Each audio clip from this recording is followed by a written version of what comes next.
I'm pretty sure that you've heard someone out there, some crackpot standing atop a soapbox and screaming to the heavens at the top of his lungs that gaming is dead and that we're heading for another video game crash. And you can tell that they're a crackpot because they're wearing a wool cap in the summer, wearing those really big black glasses with no lenses in them, they wear those really tight jeans that make you wonder how they can walk, and clutching a can of Pabst Blue Ribbon. All the while claiming that gaming was better when it wasn't mainstream, whatever that means, while they play Call of Duty, stating that they're only playing it ironically, which makes no sense. I've heard some crazy things like fans of game series taking fanfiction as canon to the official games. I'd like to see those people read Cloud Mows the Lawn. They'd probably have a completely different view on Final Fantasy VII. I've heard your everyday typical stupid things where no one did any research and went off of an assumption that they or someone else made up and decided that it was fact when it wasn't. But saying that the gaming industry is heading for another crash is stupid, and it's usually stupid reasons that have no basis in reality and are generally founded on someone's hatred of a single publisher, usually EA. I'm not saying that their hatred for those companies is unjust, but if you're gonna say that gaming is doomed because you hate one company proves that you're nuttier than squirrel poop. I will agree that there are publishers out there that are greedy, and I mean really greedy, to the point of cartoonish supervillain greedy. EA is pretty bad when it comes to it though, and is probably the picture-perfect example of everything wrong with the gaming industry. John Calhoun, the producer of Dead Space 3, has gone on to say terrifying things like that there's gamers out there that have only played games on their cell phones and microtransactions are standard to them. It's scary to think that someone out there thinks that the free-to-play business model would apply to AAA titles where they still charge you $60, but I'll talk about microtransactions in another video. But let's go back, and I mean 30 years back, to the video game crash of 1983. You have to remember what caused the crash. The Atari 2600 was one of the most popular gaming systems. Released in 1977, it became the most popular gaming system. There was also the Fairchild Channel F, which was out a year before the Atari 2600, ColecoVision, Intellivision, the Atari 5200, Magnavox Odyssey 2, the Vectrex, Emerson Arcadia 2001, the Sears Telegames, Tandyvision, Coleco Gemini,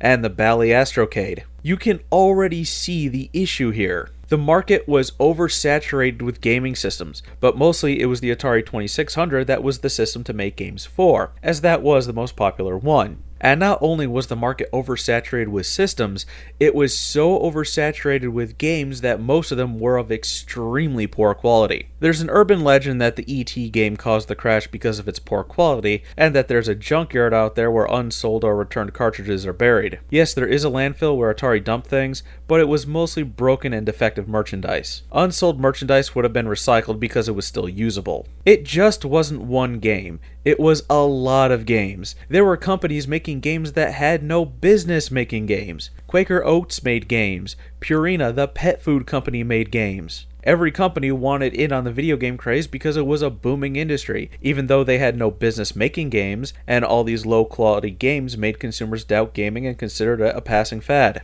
If there was one game to blame, you could blame the Atari 2600 version of Pac-Man. Pac-Man was a huge arcade hit, so Atari had a 2600 version made. They produced about 12 million cartridges, the problem being that only 7 million systems were sold. Atari thought that a home version of Pac-Man would sell systems, and it didn't. With Americans tired of poor quality games, they pretty much gave up on it. The crash really only affected the American market, as over in Europe PC gaming was popular, and in Japan most gaming was done in arcades. Then we all know that Nintendo came in with the NES, designed it like a video cassette player so that American consumers wouldn't think of it as a video gaming system. They installed the NES 10 chip to prevent unlicensed games, and set in place rules that a company could only release a certain number of games a year. There were gaming magazines before and after the crash, but from what I can remember, obtaining them wasn't easy unless you went to a place that specifically sold magazines like a book or grocery store, or you had a subscription which you could only do by mail order. Getting reviews on games wasn't that easy. Which brings me to one of my points.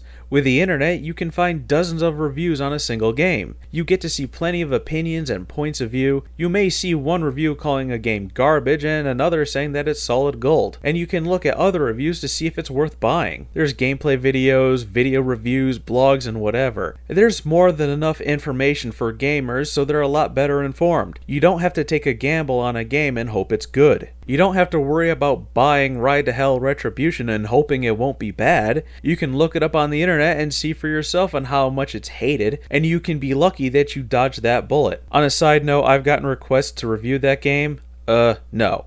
I'm not wasting $20 of my own money on that. You want me to review it? Donate to my PayPal account. That's the only way I'll ever review it. With the internet, we can avoid the mass disappointment that happened in the 80s that caused the video game market to crash. But if you're still adamant that publishers are evil corporations that ruin games, do you really live under a rock? Because it's still asinine to say something like that. Yeah, Capcom ignores fan demands for Mega Man games and came up with a bullshit excuse for canceling Mega Man Legends 3. They claimed it was lack of fan support, which is a lie. All they wanted to do was go back to making Super Street Fighter 4 Turbo Turkey Puncher Edition Alpha Third Strike with exclusive DLC that's locked on the disc that you have to pay for. EA wants to charge you $60 for half a game, then charge you real money just to reload whatever weapons you're using, and charge you again just so you can lock the final part of the game. Microsoft puts free services, or service that you're already paying for, behind the paywall that is Xbox Live, and still have the balls to throw irrelevant Mountain Dew and Dorito advertisements onto your dashboard. But not all companies are money grubbing. While I feel that Nintendo has no idea what they're doing anymore, they're still a good company that shows that they care about their customers. Valve has been rated as one of the best gaming companies to work for. Sony cares about their customers. They're not putting services that you already pay for like Netflix behind a paywall and blasting you with ads that are irrelevant to gaming like Microsoft does with Xbox Live. But it was a dick move for Sony to put online play behind a paywall when it was free before. Also, what about indie games that some people self-publish? Have you forgotten that indie gaming development has seen a huge increase during the 7th generation? Indie games are a refreshing dip in the gene pool that is the gaming industry. Indie games can turn into their own franchise. Just look at Angry Birds. It's turned into a beast that cannot be fed. Yeah, some indie games are garbage, but so are some games from big-name studios. But indie games do show a lot of creativity, like games like Fez, Braid, and Limbo have been critically acclaimed, and sites like Kickstarter are helping fund the indie game market. Look at Mighty Number 9. It's hit way past its funding goal. Yeah, it's being made by Mega Man creator Keiji Inafune, but I would consider his game studio concept to be an indie studio. Indie games bring in new ideas, or maybe they reinvent the wheel by taking a different spin on classic gameplay that we like. Or maybe they don't reinvent anything and just make a game like the ones that we used to love. If you've noticed, game franchises tend to work in cycles. Look at Halo. That used to be the definitive multiplayer FPS, and then it sort of faded into obscurity, and now it's all about Call of Duty. And eventually there will be a new shooter that'll take Call of Duty's place, and then there will be another one to succeed that, and then maybe Halo will come back as the most popular one until Call of Duty dethrones it yet again as the cycle repeats itself. And older, longer-running franchises like Mario have regressed to a more traditional platform game when compared to Galaxy and Sunshine, with games like New Super Mario Bros. And 3D Land or 3D World or whatever is coming to the Wii U. Rayman has reinvented its classic style of gameplay with Origins and Legends, and Sonic has found something that works. You can hate the big publishers all you want. I won't stop you. But don't say that there's going to be another video game crash, because if you just open your eyes, you'll see that the gaming industry is pretty strong. If your argument is that it'll crash because every major game that comes out is just a copy and paste of its predecessor, then don't buy the new one. It's as simple as that. You vote with your wallet. You want to instill change in the gaming industry? Send a message by not buying the next copy and paste game. The only thing that would cause another video game crash would be another Great Depression where everyone is broke and or jobless. Oh, wait. Next time I'll talk about microtransactions.